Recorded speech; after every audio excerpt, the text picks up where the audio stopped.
The sound of shattering crystal was the only thing loud enough to silence the music in the Vanzetti VIP lounge. 1 second, the room was filled with laughter and the clinking of expensive champagne flutes. The next, the air was sucked out of the room by pure, unadulterated fear. Why? Because Marco, the charismatic capo, had just asked the waitress a simple, flirtatious question. He asked if she had a boyfriend. She smiled and innocently said, "Not yet." And that was the moment Dante Vanzetti, the most dangerous don in New York, crushed a whiskey glass in his bare hand. Blood dripped onto the white tablecloth, but his eyes never left her face.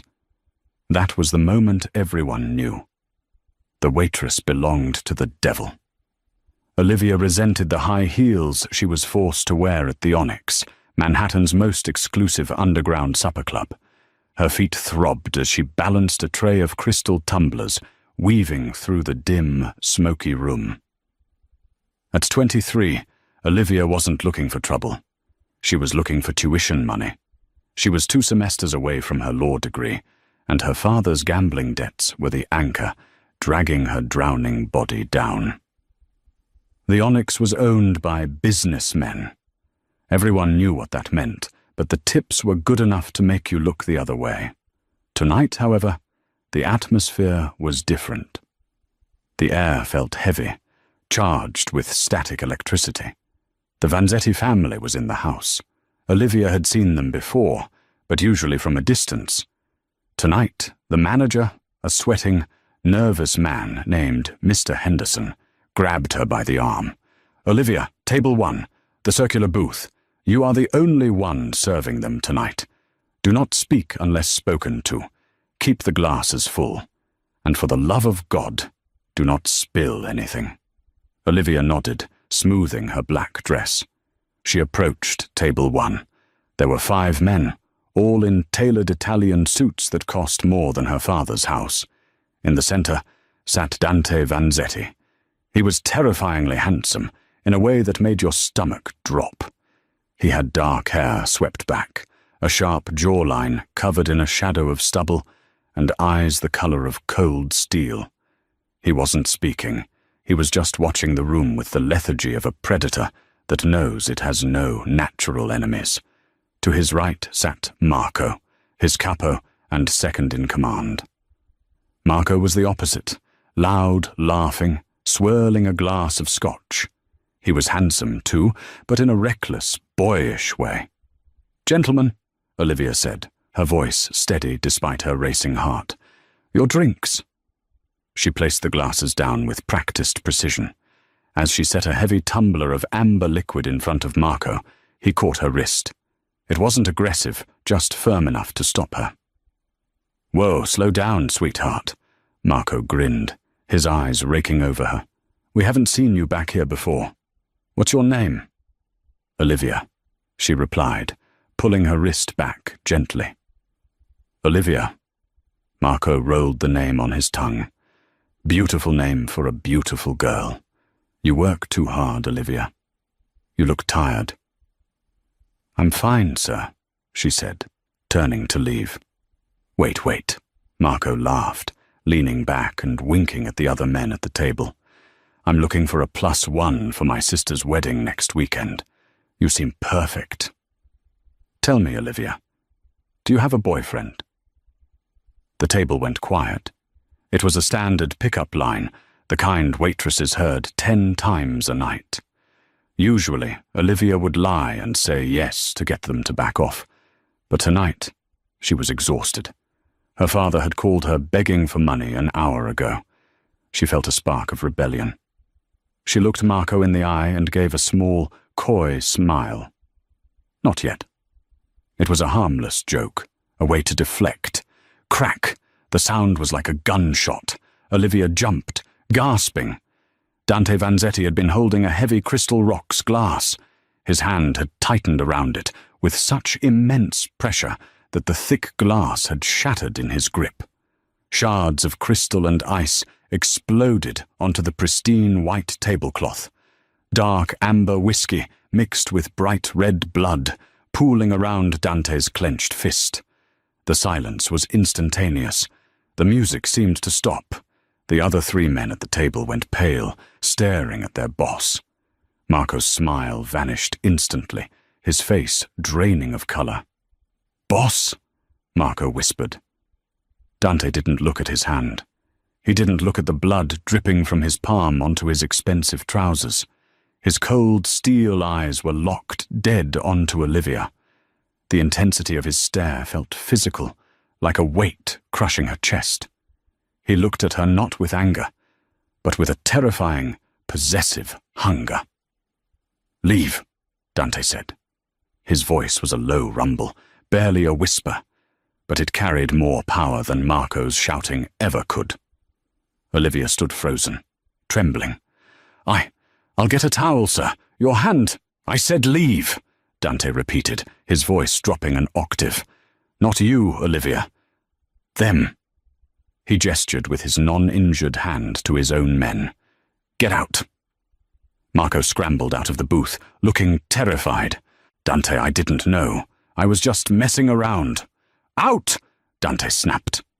The 4 men, hardened criminals who controlled the city's docks and unions, practically ran away from the table, leaving the Don of the Vanzetti family alone with the waitress. Olivia was shaking so hard the empty tray rattled against her hip. She was alone with the monster. Dante slowly opened his bleeding hand, letting the last shards of glass fall onto the table. He reached into his jacket pocket with his clean hand, pulled out a pristine white handkerchief, and calmly wrapped it around the wound. "Sit down, Olivia," he commanded. I can't, sir. I'm working. Mr. Henderson will fire me." Dante looked up at her. "Mr. Henderson works for me. Everyone works for me. Sit." She sat on the edge of the velvet booth, as far away from him as possible. "You said not yet," Dante said. He wasn't asking. He was stating a fact. "It was a joke," Olivia stammered. "I didn't mean anything by it." "Good," Dante said. He leaned forward, the smell of expensive cologne and copper blood filling her senses.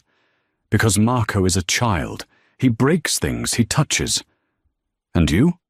Olivia found herself asking before she could stop her tongue. "You just broke a glass because I answered a question." Dante's lips quirked up in a ghost of a smile. It transformed his face from scary to devastatingly attractive. "I broke the glass, Olivia, because I realized I didn't like the idea of anyone else asking you that question. Ever again." He reached into his jacket and pulled out a thick stack of $100 bills. He tossed it onto the bloody tablecloth. "Go home. You're done for the night." "I can't take that," Olivia said, eyeing the money. It was more than she made in 3 months. "It's not a tip." Dante stood up, towering over her. "It's a severance package. You don't work here anymore." "What? You can't fire me. I need this job." Olivia stood up, panic rising. "My father." "I didn't say you were fired," Dante said, walking past her. He paused right by her ear, his voice sending shivers down her spine. "I said you don't work here. Starting tomorrow, you work directly for me." He walked out of the club without looking back, leaving Olivia standing over a pile of money and a blood-stained tablecloth, her heart hammering against her ribs like a trapped bird. The next morning, Olivia woke up thinking it was a nightmare, but the stack of cash on her nightstand, $5,000, was very real. She tried to go back to the Onyx at 4 p.m. for her shift. The bouncer, a massive man named Tiny, who usually let her in with a grunt, blocked the door. "Go home, Olivia," Tiny said, looking uncomfortable. "Tiny, move. I have a shift." "Not anymore. Henderson said if I let you in, he loses a finger. Go home. There's a car waiting for you." Olivia turned around. A sleek, black, armored SUV was idling at the curb. The back window rolled down, and she expected to see Dante. Instead, it was Marco. The capo looked sheepish, a bruise blossoming on his jaw that hadn't been there the night before. "Get in, Olivia," Marco said. "Please, don't make this hard for me. He's already pissed off." "I'm not going anywhere with you people," Olivia snapped, clutching her purse. "Look," Marco sighed, stepping out of the car. "Dante isn't asking. He bought your debt." Olivia froze. The world seemed to tilt on its axis. "What did you say?" "Your father, Silas Vance, gambler, owes 40 grand to the Russo family in Brooklyn. Notorious loan sharks. They were going to break his legs next Tuesday." Marco checked his watch. As of 9 a.m. this morning, Dante bought the debt. Your dad owes the Vanzetti family now, which means he owes Dante. Olivia felt bile rise in her throat. She lunged forward, grabbing Marco's lapel. "If you touch him, we aren't going to touch him." Marco held up his hands. "Jesus, you've got fire. No wonder the boss likes you. Look, the deal is simple. You work off the debt. Personal assistant, driver, whatever he needs. You do this for 6 months. The debt is wiped clean. Your dad lives. You walk away free." Olivia stared at him. $40,000. It would take her years to pay that off at the club. Dante was offering to clear it in 6 months. It was a trap. She knew it was a trap, but it was a trap that saved her father's life. "Fine," she whispered. "Good choice." Marco opened the door. "He's waiting at the estate." The drive to the Vanzetti estate in Long Island took an hour. They passed through massive iron gates, up a winding driveway lined with ancient oak trees. The house wasn't a house. It was a fortress disguised as a mansion. Security cameras were everywhere. Armed guards patrolled the perimeter with Dobermans. Marco led her into a study that smelled of old books and cigar smoke. Dante was standing by the window, looking out at the gardens. His hand was bandaged. "Leave us," Dante said. Marco vanished instantly, closing the heavy oak door. Dante turned. In the daylight, he looked even more imposing. The sharp angles of his face were severe, but his eyes, they were still watching her with that unreadable intensity. "Did Marco explain the terms?" Dante asked. "You bought my father like he was a piece of furniture," Olivia spat out. "Is that how you operate? You buy people?" "I buy peace," Dante corrected. "The Russos were going to kill him, Olivia. I saved him." "So I'm what? Your slave now?" Dante walked closer, invading her personal space. He stopped inches from her. She refused to back down, tilting her chin up to meet his gaze. "No," he said softly. "A slave has no choice. You can walk out that door right now. I won't stop you. But the Russos will come for your father within the hour." "That's not a choice. That's blackmail. That's business." Dante walked behind his desk and picked up a file. "You study law. You're smart. I don't need a waitress. I need someone who isn't afraid of me to manage my legitimate schedules. You'll organize charity events, manage the real estate portfolio, and keep my public image clean." Olivia blinked. "You want me to be a secretary?" "I want you close," Dante said, his voice dropping. "I want to know that when I look up, you're there. And I want to know that no one else is asking you if you have a boyfriend." The memory of the glass shattering replayed in her mind. "And if I say yes," Olivia asked, "then you live here, in the East Wing. You'll have everything you need. Your father will be protected. But there is one rule." Dante moved around the desk, closing the distance again. He reached out, his rough thumb grazing her cheekbone. Olivia's breath hitched. His touch was electric, terrifying and alluring all at once. "What's the rule?" she whispered. "You don't lie to me," Dante said. "Ever. The moment you lie to me, the deal is off. And Olivia?" "Yes. If you ever look at another man the way you looked at Marco last night, playful, inviting, I won't just break a glass." His eyes darkened to pure obsidian. I will burn the city down." Olivia swallowed hard. She should run. Every instinct in her body screamed that this man was dangerous, that he was obsessive, that he would consume her whole. But then she thought of her father, and deep down, a dark part of her wondered what it would feel like to be loved with that kind of violent intensity. "I accept," she said. Dante smiled. It was a predatory smile, the smile of a wolf that had just caught a rabbit. "Good," he said. "Get dressed. We have a gala tonight, and wear red. I want everyone to see exactly what belongs to me." Olivia didn't realize it then, but she had just signed a contract, not with ink, but with her soul, and the twist was coming sooner than she thought.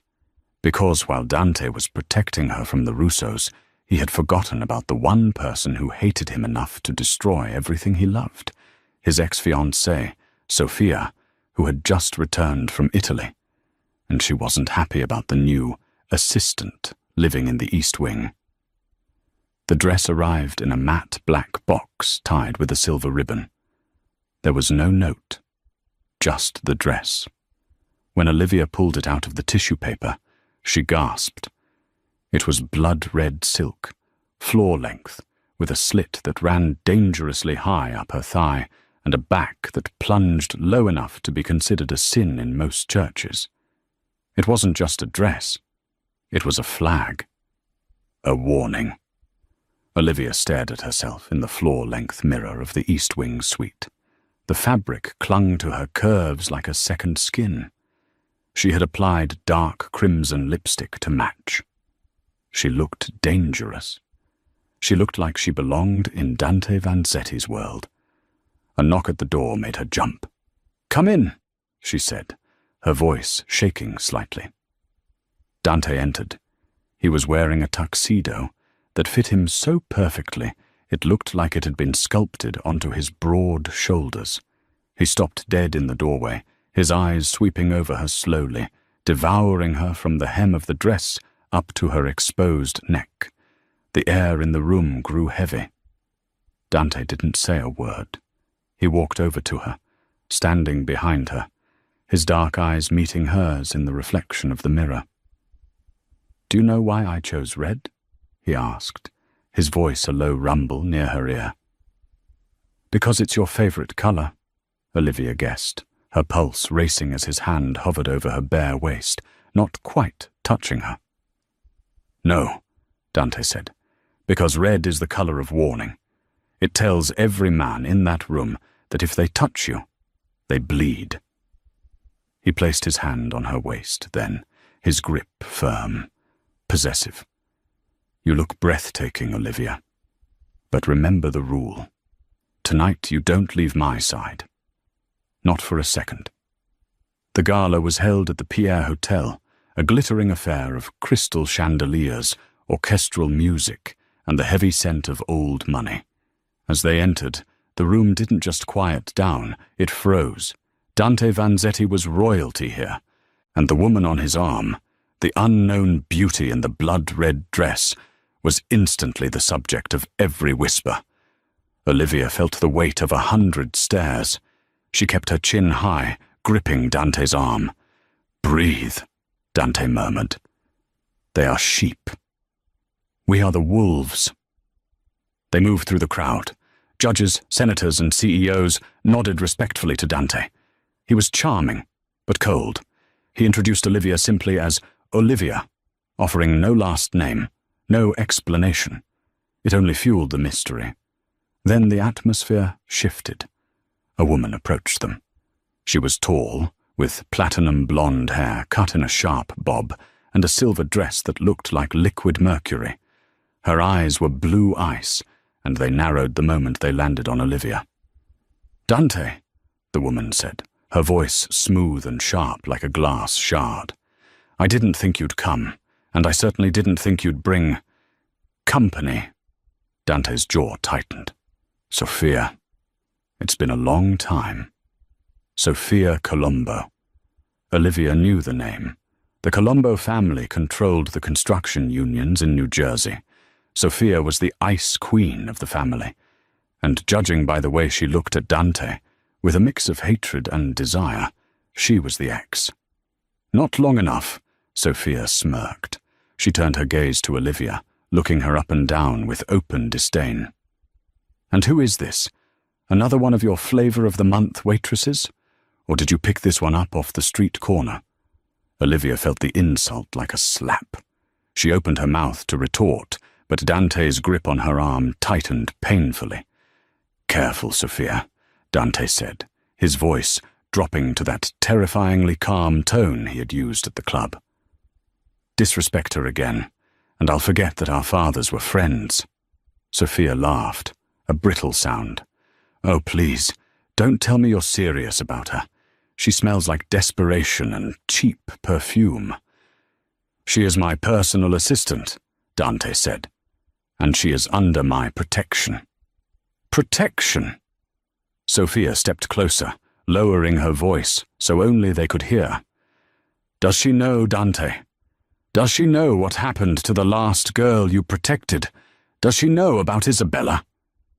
Dante went rigid, the color drained from his face, replaced by a rage so potent the air around them seemed to vibrate. "Walk away, Sophia," Dante snarled. "Tick-tock, little girl," Sophia winked at Olivia. "Enjoy the red dress. It hides the bloodstains well." Sophia turned and vanished into the crowd. Olivia looked up at Dante. He looked like a statue carved from granite. "Who is Isabella?" she asked. "No one," Dante snapped. "We're leaving." "We just got here," Olivia protested. "Dante, you can't just run because your ex said something mean. Who is Isabella?" Dante turned on her, his eyes blazing. He grabbed her hand and pulled her toward the balcony doors, away from the prying eyes of the ballroom. The cold night air hit them as they stepped out onto the terrace. "You want to know?"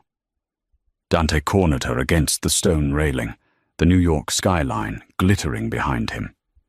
"Isabella was my fiancée. 5 years ago. A rival family wanted to get to me. They couldn't touch me, so they took her." Olivia gasped. "Dante." "I found her," Dante continued, his voice devoid of emotion, which was scarier than if he had been shouting. "But I was too late. I swore that day I would never let anyone I care about be used as leverage again. That is why I am insane, Olivia. That is why I break glasses and threaten capos, because I will not bury another woman I love." The silence stretched between them. The word hung in the air. Love. He hadn't said he loved Olivia. He had said he wouldn't bury another woman he loved. But the implication was there. He was falling. And he was terrified. "I can take care of myself," Olivia whispered. "No, you can't," Dante said roughly. "You have no idea what monsters are in the dark. But I do, because I am the king of them." He leaned in, his face inches from hers. For a moment, she thought he was going to kiss her. Her breath hitched, her lips parting. Dante's gaze dropped to her mouth, hunger warring with restraint. Suddenly his phone buzzed, the moment shattered. Dante pulled away, checking the screen. His expression hardened into a mask of fury. "We have to go," he said, grabbing her hand. "Now." "What is it?" "It's your father," Dante said, dragging her toward the exit. "He didn't listen." The ride to the warehouse district in Queens was silent and terrifying. Dante drove the armored SUV himself, his knuckles white on the steering wheel. Marco was in the passenger seat, loading a clip into a semi-automatic pistol. "I told him," Olivia said, her voice trembling. "I told him the debt was paid." "Gamblers don't stop because the debt is paid, Olivia," Dante said coldly. "They stop when they're dead. Your father went back to the Russos. He tried to place a bet on the boxing match tonight, using my name as collateral." Olivia felt sick. "He used your name? He told Lucas Russo that he was the father-in-law of the Vanzetti Don, that he had credit." Dante swerved around a corner, tires screeching. "Lucas Russo called me. He has your father, and he wants to trade. Trade for what?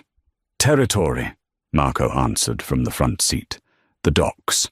Lucas wants the shipping routes. Or, Dante added, his eyes meeting hers in the rear-view mirror. He wants you.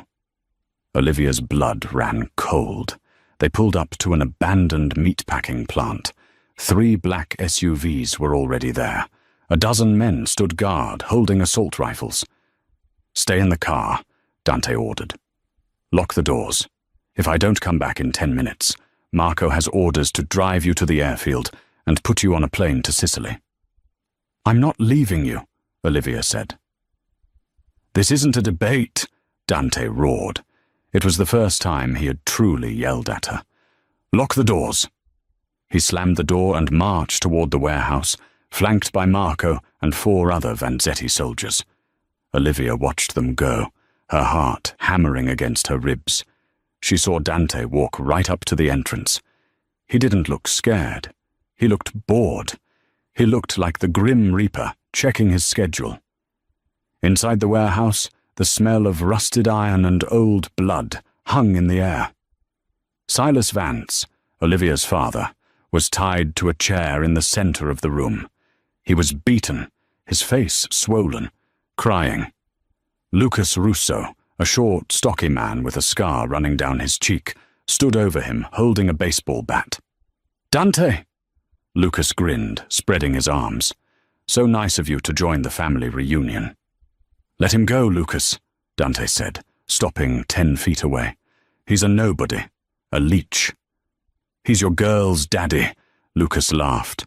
And word on the street is, you got a soft spot for the girl.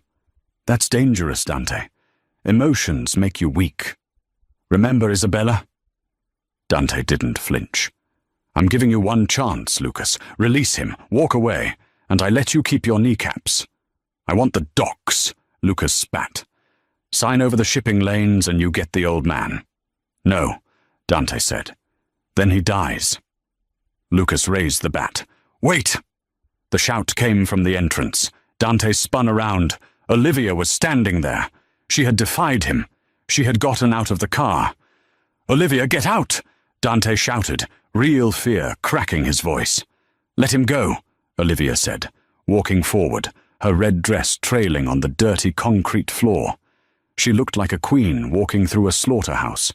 My father is an idiot, but he's my idiot. If you want to hurt someone, hurt me. Lucas Russo's eyes widened. He licked his lips. Well, the prize herself. You know, Dante, she's even prettier up close. Maybe I don't want the docks anymore. Maybe I keep her. Lucas signaled his men. 2 guards moved toward Olivia. Don't touch her. Dante's voice was guttural. Make a choice, Vanzetti, Lucas yelled. The docks or the girl? Dante looked at Olivia. He looked at the guns pointed at her. He looked at Lucas. And then Dante smiled. It wasn't a nice smile. It was the smile of a man who had already won. You made a mistake, Lucas, Dante said softly. You assumed I came here to negotiate. Dante raised his hand and snapped his fingers. Crash! The skylights of the warehouse shattered as 4 figures rappelled down from the darkness above on ropes. At the same moment, the side doors exploded inward. It was an ambush. Dante hadn't come alone. He had surrounded the building before he even walked in the door. Gunfire erupted. It was deafening. Olivia screamed, dropping to the floor. She saw Dante move. He was a blur of violence. He disarmed the nearest guard, breaking his arm with a sickening crunch, and shot the man twice in the chest. He moved toward her, shielding her body with his own, as bullets sparked off the concrete around them.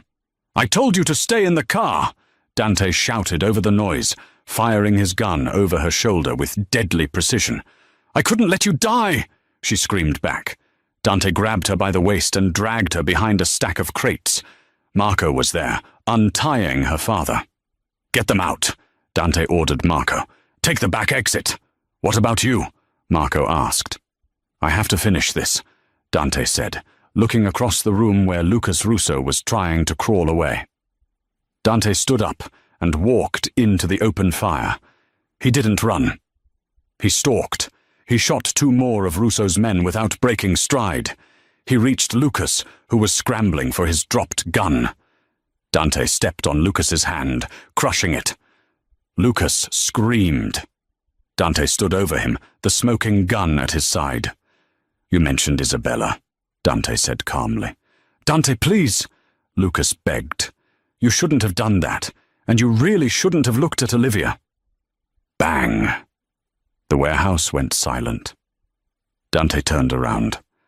Marco had already dragged Olivia's father to the SUV, but Olivia was waiting by the door.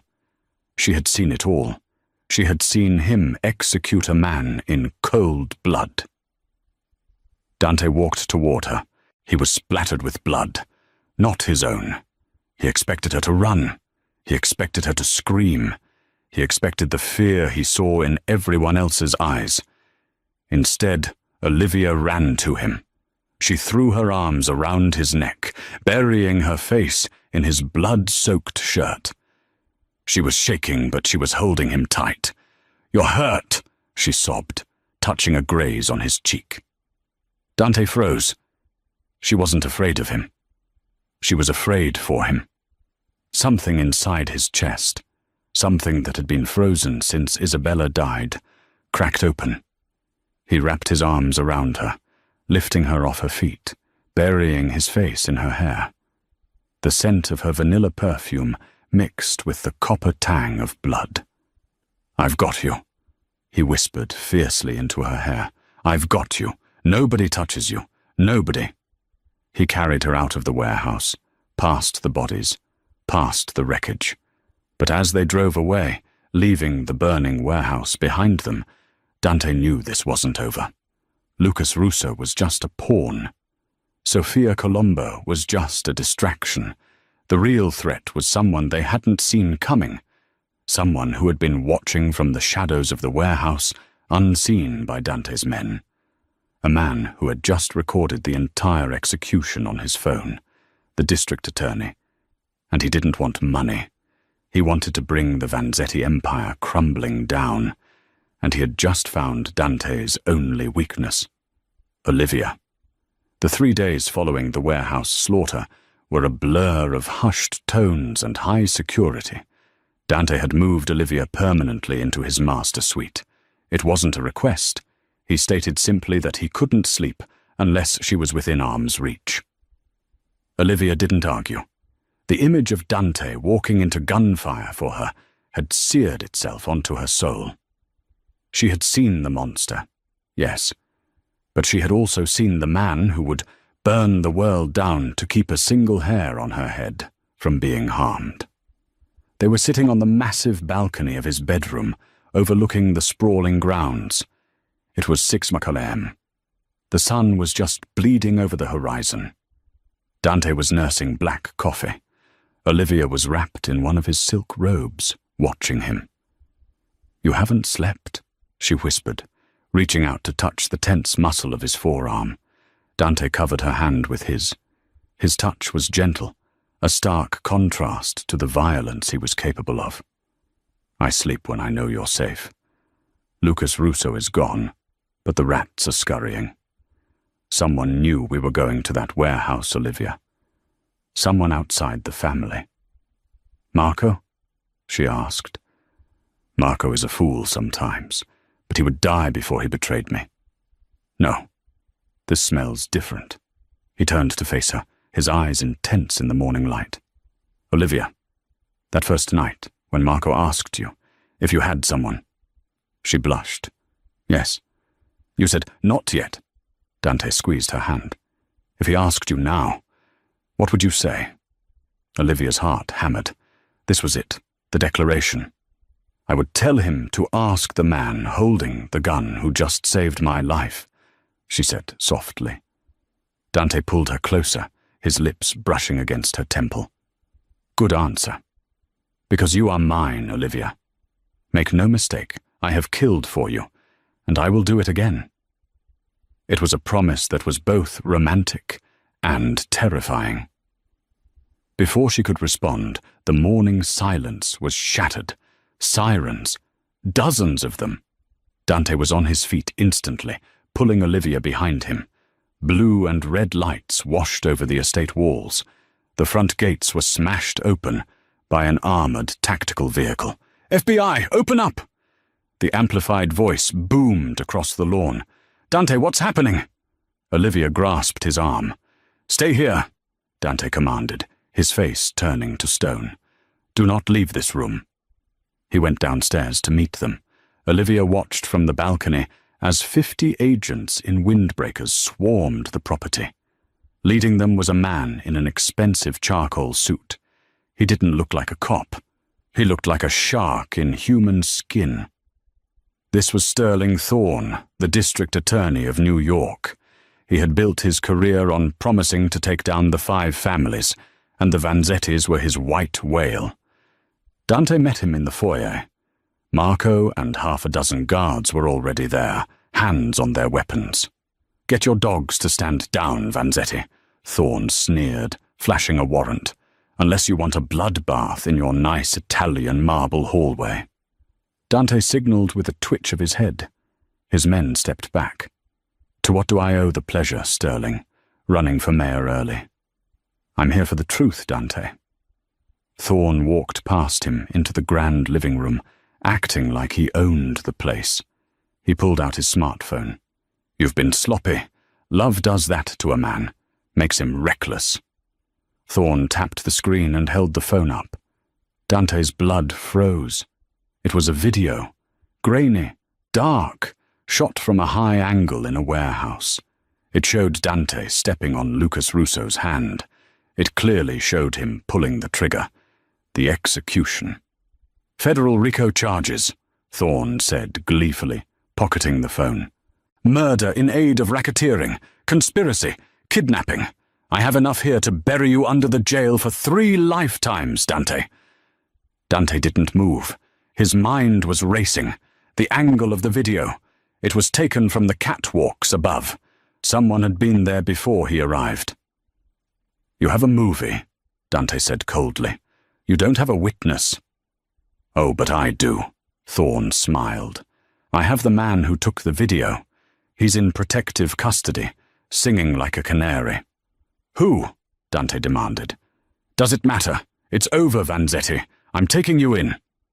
Thorne motioned to the agents. "Cuff him." Olivia, watching from the top of the stairs, couldn't stop herself. She ran down. "No, you can't take him." Dante spun around. "Olivia, I told you to stay upstairs." Thorne looked up, his eyes lighting up when he saw her. Ah, the famous Not Yet girl. The face that launched 1,000 bullets. "You're coming too, sweetheart. Accessory to murder." 2 agents grabbed Olivia. Dante roared. He lunged forward, knocking 1 agent backward, reaching for Olivia. 4 agents tackled him. It took all of them to hold him down as they slapped zip ties on his wrists. They dragged Dante out the front door. As they shoved him into the back of a federal vehicle, he locked eyes with Olivia, who was being led to another car. "Say nothing!" Dante shouted to her. "Trust me, Olivia. Say nothing!" The doors slammed shut. The golden cage had cracked wide open, and the real world was pouring in. 48 hours. That's how long Dante sat in a federal holding cell before his high-priced lawyers, a team of sharks in suits that made Thorne look like a minnow, got him out on an astronomical $10 million bail. Olivia was released sooner. Her lawyers argued she was a kidnapped victim suffering Stockholm Syndrome. She was returned to the Vanzetti estate, which now felt less like a home and more like a tomb. When Dante finally walked back through the front doors, the atmosphere changed from fear to absolute terror. He didn't look at Olivia. He didn't look at anyone. He walked straight to his study. "Leo, Marco, in here. Now." His voice was barely a whisper, which meant he was ready to kill someone. Leo was Dante's consigliere, his advisor, the money man. He was 20 years older than Dante, a calm, silver-haired man who had served Dante's father. Marco, the capo, looked sick with worry. Dante stood behind his desk. He threw a file onto the mahogany surface. Thorne knew exactly where to be, Dante said. He knew about the warehouse before I even arrived. He had a camera set up, which means someone told him Lucas had Olivia's father. Someone inside this house. Dante looked up, his eyes soulless. There is a viper in my nest, and I will burn this entire estate to the ground to find it. He looked at Marco. Where were you 2 hours before the raid? Marco stammered. Boss, I was with a girl, in the city, I swear. Check his alibi, Dante snapped at Leo, and freeze all accounts. Nobody enters, nobody leaves this estate until I know who sold me out. The next 24 hours were a nightmare. The estate was locked down. Guards were patrolling with shotguns. Dante was ghost, moving through the hallways, his presence a dark cloud. Olivia couldn't take the isolation. She found him in the basement wine cellar, sitting in the dark, staring at a bottle of vintage Barolo. Dante, she said softly. He didn't turn. Go upstairs, Olivia. You don't want to be down here right now. I'm not afraid of you, she said, walking closer. You should be, he replied, because right now, I don't know who I am. The man who loves you. He's weak. He let this happen. The Don. He needs to surface. And he is grotesque. You aren't weak for loving me, Olivia said fiercely. She knelt beside his chair. Dante, look at me. He turned slowly. His eyes were ravaged with lack of sleep and paranoia. Whoever did this, Olivia said, they did it because they fear you. They used me to get to you because they couldn't face you head-on. Don't let them win by destroying yourself. Dante reached out, his hand trembling slightly, and cupped her face. If I find out who it is, Olivia, the things I will have to do, you won't be able to look at me afterward. Try me, she challenged him. Just then, the heavy door to the wine cellar banged open. Marco stood there, looking pale, holding a tablet. Behind him were 2 guards holding a struggling, silver-haired man. Leo. Dante stood up slowly. The air in the cellar dropped 10 degrees. Marco? Dante asked. Marco swallowed hard, shoving the tablet toward Dante. I checked the encrypted comms, boss. Like you said, I found a back channel. Dante took the tablet. He scrolled. His face showed nothing. No anger, no surprise. Just a terrible, final acceptance. Payments from Sofia Colombo's shell company, Dante read aloud, his voice flat. $2 million over the last 3 months. Deposited into an offshore account in the Caymans under your mother's maiden name, Leo. Dante looked up at the man who had been a second father to him. Leo. The older man stopped struggling. He straightened his jacket, looking at Dante with sad resignation. Why? Dante asked. Because you lost your way, Dante, Leo said quietly. Your father. He understood business. You? You let emotion cloud your judgment. That night at the club, breaking that glass because Marco flirted with a waitress? It was sloppy. It showed weakness. The other families smelled blood. Leo glanced at Olivia with contempt. Sophia and I made a deal. We take you down with the federal charges. She takes over the territory. I keep the money flowing. It was just business, Dante, to save the family from your obsession.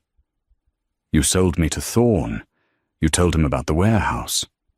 I did. Dante nodded slowly. He handed the tablet back to Marco. Olivia, Dante said, not looking at her.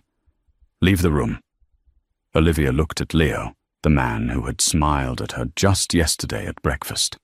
The betrayal was sickening. No, Olivia said, her voice shaking but firm. He said I was your weakness. Let him see that I'm not. She stood next to Dante, taking his hand. Her palm was sweating, but her grip was tight. Dante looked at her, surprise flickering in his eyes. Then a dark pride took its place. He turned back to Leo. He walked over to the older man.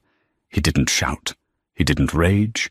He pulled a silver-plated pistol from the waistband of his trousers. "You broke the only rule that matters, Leo," Dante said softly. "Family first." "Dante, wait. Think about this." Leo started, his composure finally cracking. Dante raised the gun. Olivia didn't close her eyes. She watched the man she loved become the monster he had warned her about. She watched him put a bullet in the heart of his oldest friend. The sound was deafening in the small cellar. Leo crumbled to the floor. Silence returned, heavier than before. Dante turned to Olivia. He still held the gun. He was breathing heavily now. He looked at her, waiting for her to scream, to run, to look at him with the disgust he felt for himself. Olivia walked over to him.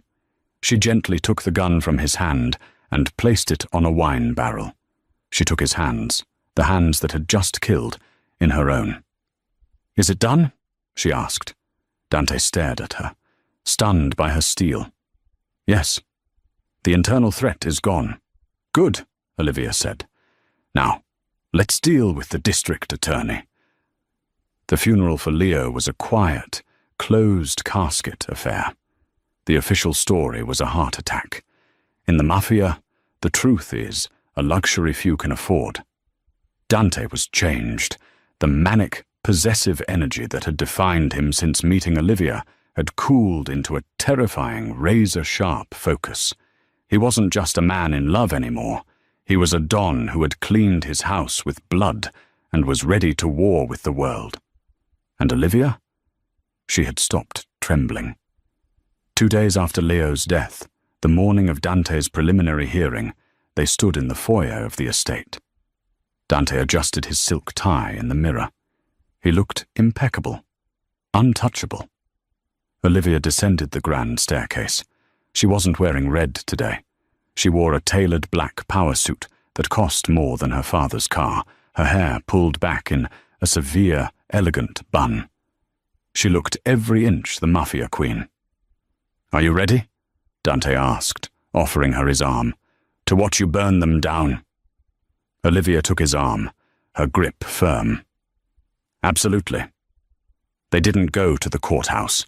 The armored convoy drove straight to the federal building, to the private office of District Attorney Sterling Thorne.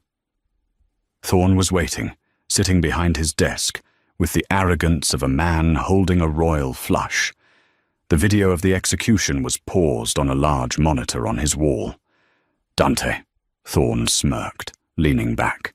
"Saving me the trouble of the commute? I appreciate it. Ready to discuss the terms of your surrender?" Thorne glanced at Olivia. "And you brought the accessory. How quaint. Maybe I can get you adjoining cells." Dante didn't sit. He stood before the desk, radiating a cold menace that made the air conditioner seem loud. "There will be no surrender, Sterling, and there will be no trial." Thorne laughed. "You're delusional. I have you on 4K video executing a man. The ink on the indictment is already dry." "You have a video," Dante agreed quietly. "But you lost your star witness. Leo is dead. Tragically. Heart condition." Thorne's smile faltered slightly. "It doesn't matter. The video speaks for itself. It's admissible." "Is it?" Olivia spoke up. Her voice was calm, judicial. She walked around the desk, standing near the window. Thorne bristled at her intrusion into his space. "Under the federal rules of evidence, without a witness to authenticate the time, place, and lack of alteration, that video is just a movie. A jury might never see it. Any decent lawyer could tie this up in pre-trial motions for 5 years. Thorne glared at her. "You think you're a lawyer now, sweetheart?" "I'm close enough," Olivia said coldly. But Dante didn't come here to argue the law. He came to make a trade. Dante pulled a small, encrypted flash drive from his pocket and tossed it onto Thorne's desk. It made a tiny clatter that sounded like a gunshot in the silent office. Leo was a meticulous man, Dante said. He recorded everything, not just me. He recorded his negotiations with Sofia Colombo, and he recorded his negotiations with you. Thorne went pale. I never spoke to your consigliere. Don't lie to me, Sterling. Dante's voice dropped to that dangerous rumble. It's insulting. You took $300,000 from Sofia Colombo to look the other way on her union racketeering operations in Jersey, in exchange for her handing you the Vanzetti family on a platter. You're dirty, Sterling. Dirtier than me. At least I'm honest about what I am. Dante leaned over the desk, his face inches from the DA's. On that drive is audio of you accepting the bribe, bank transfer records, everything. Now, here is the deal.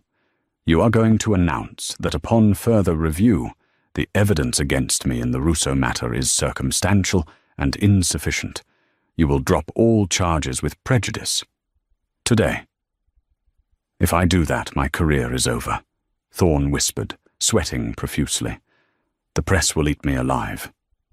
If you don't, Olivia interjected, Dante sends that drive to the New York Times, the FBI Internal Affairs Division, and every news station in the country. You won't just lose your career, Sterling. You'll go to federal prison. And guess who runs the yards in federal prison? Olivia smiled, a chilling echo of Dante's own predatory grin. We do. Thorne looked from Dante to Olivia. He saw the wall of unified, ruthless power they presented. He realized then that he hadn't just tried to take down a mob boss, he had tried to take down a dynasty. He slumped in his chair, defeated. Get out, Thorne croaked. It will be done by noon. Dante didn't smile. He just took the flash drive back. Insurance was always necessary, and offered his arm to Olivia. Let's go, cara mia, Dante said. We have a business to run. That night, the Onyx Club was closed to the public. It was a private party for the Vanzetti organization, a celebration of survival and consolidation. The air was thick with expensive cigar smoke and relief. Marco was at the bar, louder than usual, trying to drink away the memory of Leo's death. Dante sat in the same circular booth where it had all begun. But this time, he wasn't alone in the center. Olivia sat right beside him, her hand resting casually on his thigh. She wasn't wearing a waitress uniform. She was wearing diamonds that glittered under the low lights, a visible sign of her new station. The new manager, a terrified man named Mr. Davies, approached the table nervously with a bottle of champagne, meant only for royalty. He poured the glasses with shaking hands.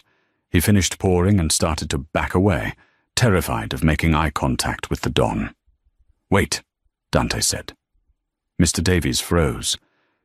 Yes, Mr. Vanzetti? Is something wrong with the vintage? Dante didn't look at the manager. He turned his head slowly to look at Olivia. His steel-grey eyes, once so full of tortured rage, were now clear, possessive, and utterly devoted. He picked up his glass, the crystal intact, not a crack in sight. Tell me, Mr. Davies, Dante said, his voice carrying through the suddenly silent room. He nodded towards Olivia. Do you know if this beautiful woman has a boyfriend? The manager turned pale, stammering, looking between the Don and the woman who now effectively co-ruled the city's underworld. Olivia laughed. It was a rich, genuine sound that broke the tension in the room. She leaned over and kissed Dante, a slow, deep kiss in front of his entire army, claiming him just as fiercely as he claimed her. She pulled back, her eyes shining. No boyfriend, Olivia said softly, for Dante's ears only. Just a king. Dante smiled, a real smile, and raised his glass. The Vanzetti Empire was secure. The traitors were dead. The law was neutered. And the girl who said not yet was finally, completely, his. And that is the story of how a simple question in a nightclub, sparked a war that burned down half of New York's underworld. Dante Vanzetti found out the hard way that the only thing more dangerous than his enemies was the woman he fell obsessed with. What did you think of Olivia's transformation? Did she lose her soul to survive, or did she just find the strength she always had? Let me know your theories in the comments down below. I read every single one. If you enjoyed this dive into Mafia romance and high-stakes drama, please smash that like button. It really helps the channel grow. And don't forget to subscribe and ring that notification bell so you never miss our next story. Until next time, keep your friends close and your secrets closer.